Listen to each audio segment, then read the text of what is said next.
இன்றைக்கி நம்ம எங்கே இருக்குன்னு பார்த்தீங்கன்னா பஞ்சாபில் இருக்குங்க.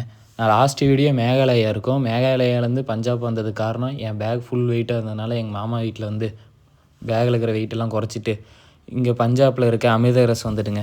ஃபஸ்ட்டு அமிர்தசரஸில் சுற்றி பார்க்க போகிற இடம் கோல்டன் டெம்பிள். அதுக்கு தாங்க கிளம்பிட்டோம். காலையிலே சீக்கிரமாக கிளம்பிட்டு இந்த துண்டு வாங்கி தலையில் கட்டி விட்டாங்க. இது 10 ரூபா. வேணும்னா நீங்கள் கர்ச்சீப் வச்சுருந்தாலும் கர்ச்சீப் விடலாம். ஆனால் கம்பல்சரி கட்டிட்டு தான் கோயிலுக்குள்ளே போய் ஆகணும், இல்லைன்னா விட மாட்டாங்க.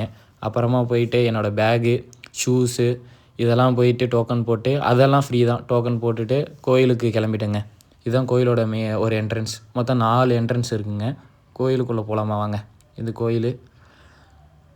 இதில் இருக்கிற 4 என்ட்ரன்ஸ் என்ன குறிக்குதுன்னா, சாதி, மதம், மொழி வேறுபாடின்றி எல்லா மக்களும் எல்லோரும் சமன்றதுக்கோசம் தான் இதில் 4 நுழைவாயில் வச்சுருப்பாங்க. அதுக்கப்புறம் இது எனக்கு பின்னாடி இருக்கிற அந்த நீரை பாருங்கள். இந்த புனித நீர், இதில் குளித்தா மன அமைதி கிடைக்கும், பாவம் நீங்குன்னு மக்களால் நம்பப்படுதுங்க.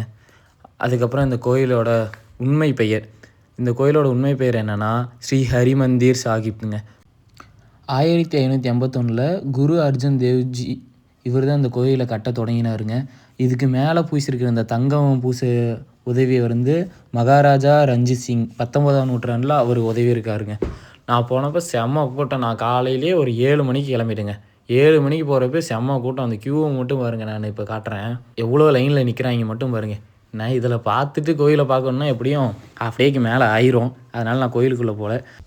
பாதுகாப்பில் இருக்குங்களா பாருங்கள், வேல் கம்போட தான் இருக்காங்க. இந்த மாதிரி தான் வேலை செய்கிறாங்க சுற்றியும்.